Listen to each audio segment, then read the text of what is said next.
That is actually the mission of Buddhism, to be a benefit to all sentient beings, not just our cool little choir. Exactly right, and in whatever way is most helpful to them.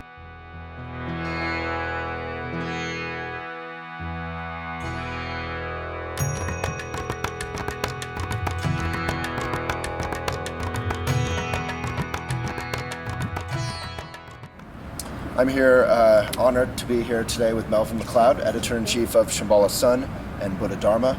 Thank and you. What's your title with Mindful? I'm the editorial director of Mindful Magazine. Yeah, great. And now lionsroar.com. That's right, our new website, which is its own vehicle and have its own identity and its own content, and I think it's going to be really great. So you have a unique view of the unfolding of Buddhism, the continued unfolding in the last 20 years and going back even further. Next, for better or worse. Yeah, exactly. So what is, if you had one wish in terms of if you could push it a little this way or that way, how can Buddhism unfold in a healthy way in the West?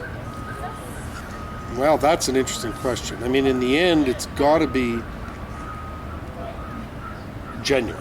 That's the most important thing. And by genuine, I mean it's actually got to be about enlightenment and about non-ego, and it's always got to be based on the basic Buddhist principle that our suffering is caused by this thing we call ourselves that we believe in so deeply and try to defend all the time in a very painful way. So genuine Dharma is based on seeing through that illusion, which has its own pain of seeing through that illusion that ultimately you don't exist in the way that you think you do. Yeah. But I think that, and then ultimately that it become the complete transmission of Buddhism to the West, which developed over 2,700 years to this point, and I think is just in its infancy. So establishing a deep, genuine and complete Buddhist transmission in the West, I think will be extraordinarily beneficial both to our society and to the world in the end. So not just a marketed PR kind of shallow, accessible version, which is helpful, but not the whole enchilada. But I just don't think there's a dichotomy there. I mean, the way we look at it is there's got to be deep, and deep means many people who are serious, deep practitioners looking at profound personal transformation, even something that could be called enlightenment. At the same time, in-depth study and in-depth study, retreat, all building the institutions that support that in the West. At the same time, there's the wide part, and the wide part I look at as skillful means, or in effect as Buddhism being successful. And so I don't look at it as any contradiction, or indeed that there's any problem with what could be called popularization. In a way, it's as long as it's done with that integrity in the end of a genuine commitment to the fundamental truths, really what it is simply finding the best way to offer people help where they are. Right.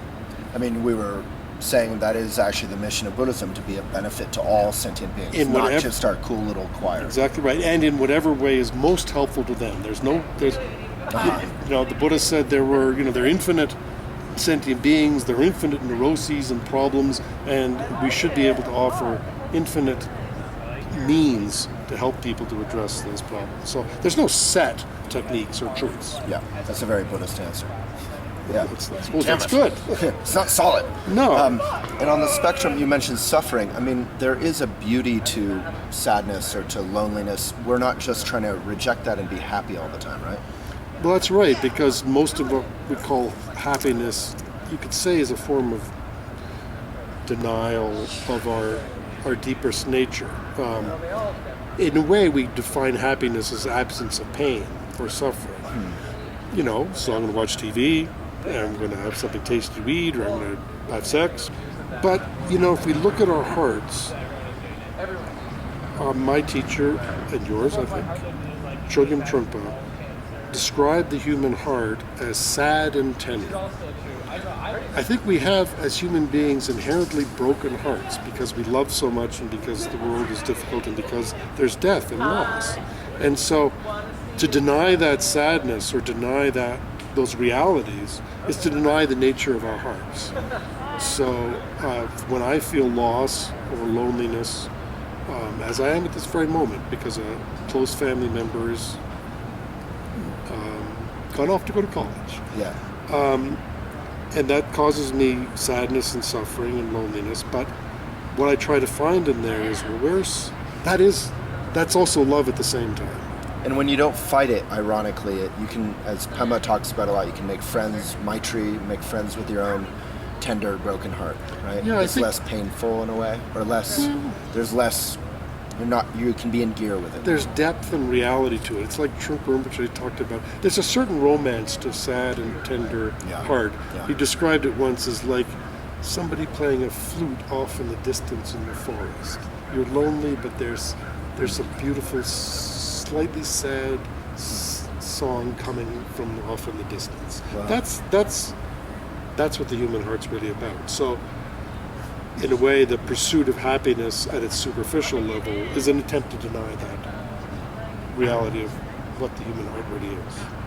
Well, thank you, Melvin. And I hope your daughter sends you lots of flute YouTube videos. Yes, thank you. All right. Thank you, Melvin McLeod. You've been a great support over the years, to my Elephant pleasure. and to I'm myself. happy to. God knows I needed it. All right. My pleasure.